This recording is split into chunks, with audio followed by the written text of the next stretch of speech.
گزشتہ روز کراچی چڑیا گھر میں نایاب نسل کے سفید شیر کی ہلاکت کی خبر سامنے آنے کے بعد ایڈمنسٹریٹر کراچی مرتضی وہاب نے نوٹس لیتے ہوئے واقعے کی تفصیل رپورٹ طلب کی تھی،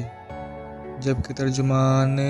بلدیہ اعظمی کراچی کا کہنا تھا کہ شیر کو پھیپھڑوں کی ٹی بی تھی اور وہ گزشتہ 13 روز سے بیمار تھا اور علالت کے باعث شیر کی موت ہو گئی۔ تاہم فنکار انتظامیہ کی اس دلیل سے بالکل بھی متفق نہیں ہیں۔ انہوں نے چڑیا گھر میں شیر کی ہلاکت پر شدید افسوس کا اظہار کرتے ہوئے چڑیا گھر کو بند کرنے کا مطالبہ کیا۔ دوستوں، اداکارہ حسنہ شاہ نے مرے ہوئے شیر کی تصویر انسٹاگرام پر شیئر کرتے ہوئے چڑیا گھر کی انتظامیہ پر شدید تنقید کرتے ہوئے کہا کہ انتظامیہ شیر کی موت کی ذمہ دار تب تک کی بیماری کو قرار دینے کی کوشش کر رہی ہے، لیکن ہم سب جانتے ہیں کہ ٹھیکیدار نے جانوروں کو کھانا دینا بند کر دیا تھا اور یہ نایاب جانور ایک لمحے عرصے سے بھوکے تھے۔ دوستوں، اداکارہ حسنہ شاہ نے تمام فالوورز کو بتایا کہ ہم نے جانوروں اور جنگلی حیات کی دیکھ بھال کرنے میں نااہلی کا مظاہرہ کیا ہے، لہذا چڑیا گھروں کو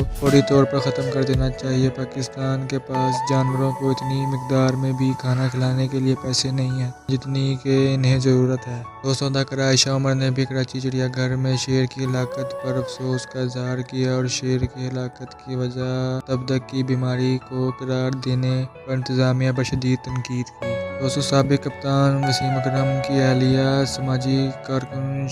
شنیرا اکرم نے بھی کراچی چڑیا گھر میں شیر کی ہلاکت کی مذمت کرتے ہوئے کہا،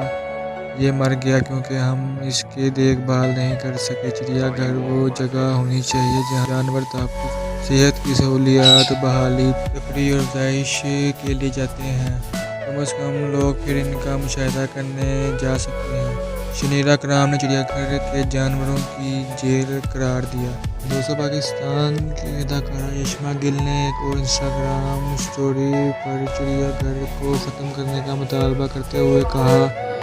خاص طور پر ہمارے جیسے ممالک میں جہاں ہم جانوروں کی خوراک کا انتظام بھی کرنے کے متحمل نہیں ہو سکتے۔ دوستوں، یہ شیر جو کہ مرا ہے وہ بہت ہی نایاب قسم کا شیر تھا، سفید شیر تھا، جس کو انتظامیہ کہہ رہی ہے کہ ٹی بی کا مرض لاحق تھا، جبکہ فنکار کہہ رہے ہیں کہ ایسا نہیں ہے، اسے کھانا نہ دینے کی وجہ سے اس کی موت واقع ہوئی۔